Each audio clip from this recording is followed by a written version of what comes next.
शिवसेना ठाकरे गटाचे नेते अंबादास दानवे यांनी उपमुख्यमंत्री अजित पवारांचे सुपुत्र पार्थ पवारांच्या कंपनीने 1800 कोटींची जमीन केवळ 300 कोटींमध्ये घेतली, तसंच त्यासाठी स्टॅम्प ड्युटी म्हणून केवळ 500 रुपये मोजल्याचा गंभीर आरोप केलाय।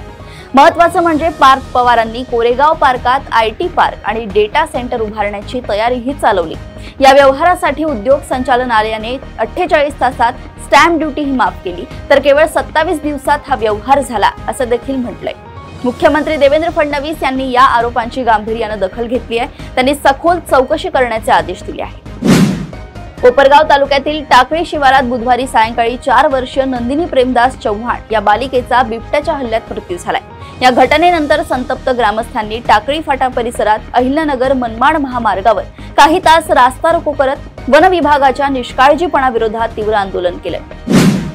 राज्यातील नगर परिषदा आणि नगरपंचायत निवडणुकांसाठी आचारसंहिता लागू झाली असली तरी पूरग्रस्तांसाठीची मदत थांबणार नाही, तसेच चालू असलेली विकास कामेही पूर्णत्वास नेता येणार आहे। उमेदवारी अर्ज भरण्याच्या आदल्या दिवसापर्यंत म्हणजेच 9 नोव्हेंबर पर्यंत धोरणात्मक निर्णय घेण्याची मुभा राज्य सरकारला आहे। मात्र त्यासाठी राज्य निवडणूक आयोगाची पूर्व परवानगी घेणं बंधनकारक आहे, असे राज्य निवडणूक आयोगाने बुधवारी स्पष्ट केले। प्रसिद्ध कीर्तनकार निवृत्ती महाराज देशमुख उर्फ इंदुरीकर महाराज यांच्या कन्येच्या नुकत्याच पार पडलेल्या साखरपुड्याच्या सोहळ्यावरून चर्चा सुरू झाली आहे। कीर्तनातून लग्नातील अनावश्यक खर्चावर टीका करणारे महाराज स्वतःच्या मुलीच्या साखरपुड्यावर लाखोंची उधळपट्टी करत असल्याचा गंभीर आरोप मुंबई डबेवाला संघटनेच्या अध्यक्षांनी केलाय। मुख्यमंत्री माझी लाडकी बहिणी योजना ही राज्य सरकारची महत्त्वाकांक्षी योजना आहे। या योजनेच्या लाभार्थ्यांसाठी ई-केवायसी अनिवार्य करण्यात आली आहे। मात्र या अनिवार्य करण्यात आलेल्या ई-केवायसी प्रक्रियेची गती अत्यंत निराशाजनक आहे। अनेक महिलांना ई-केवायसी करताना तांत्रिक अडचणींचा सामना करावा लागतोय। या योजनेच्या एकूण 2,40,00,000 लाभार्थी महिलांपैकी अद्यापही 2/3 महिलांची ई-केवायसी प्रक्रिया अपूर्ण आहे। राज्य निवडणूक आयोगाने नगर परिषदा आणि नगरपंचायतींच्या निवडणुका जाहीर केल्यानंतर जिल्हा प्रशासनाकडे उपलब्ध असलेल्या मतदान यंत्रे आणि कंट्रोल युनिटची संख्या पाहता जिल्हा परिषदांच्या निवडणुका लांबणीवर पडतील अशी शक्यता वर्तवली जात आहे। जर आयोगाने जिल्हा परिषदांच्या निवडणुका जाहीर केल्यास ही यंत्रे नव्याने अन्य राज्यांमधून मागवावी लागणार आहेत, तरच सर्वोच्च न्यायालयाच्या निर्देशांनुसार जिल्हा परिषदांच्या निवडणुका घेता येतील।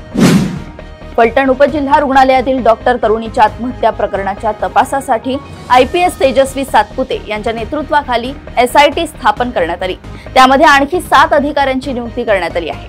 एक अपर पोलीस अधीक्षक, एक DYSP, 3 सहाय्यक पोलीस निरीक्षक आणि 2 उपनिरीक्षकांचा समावेश असलेली SIT आता या गुन्ह्याचा तपास करणार आहे। पुण्यात एक धक्कादायक प्रकार घडला असून शंकर महाराज अंगात येतात असं भासवून पुण्यातील एका कुटुंबाची 14 कोटी रुपयांची फसवणूक करण्यात आली आहे। या प्रकरणी पीडित कुटुंबानं पुणे पोलीस आयुक्त अमितेश कुमार यांना पत्र लिहून गुन्हा दाखल करण्याची मागणी केली। या प्रकरणी पीडित कुटुंबानं परदेशातील घर, शेती विकली आणि सोन्यावर कर्जही काढलं होतं, अशी माहिती दाम्पत्याचे वकील विजयसिंग ठोंबरे पाटील यांनी दिली। राष्ट्रीय जनता दल या पक्षातून बिहार विधानसभा निवडणुकीच्या रिंगणात उतरलेल्या प्रसिद्ध भोजपुरी कलाकार खेसारी लाल यादव यांना मीरा भाईंदर महापालिकेनं नोटीस बजावली आहे। मीरा रोडवरील घरातील अनधिकृत बांधकामाबाबत मीरा भाईंदर महापालिकेनं ही नोटीस बजावली। भाजपाकडून हे दबाव तंत्र असल्याचा आरोप विरोधकांकडून करण्यात येतोय।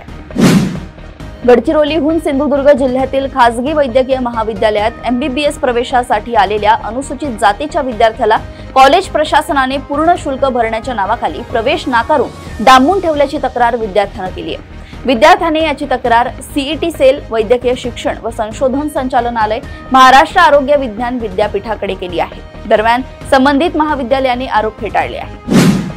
प्रदेशातील अशाच टॉप 10 बातम्या मी ऐश्वर्या आपल्यापर्यंत आणत राहील। तोपर्यंत तुम्ही बघत राहा देशोन्नती आणि अजूनही तुम्ही आमच्या चॅनलला लाईक आणि सबस्क्राईब केलं नसेल तर लगेच लाईक आणि सबस्क्राईब करा आणि बघत राहा देशोन्नती। नमस्कार।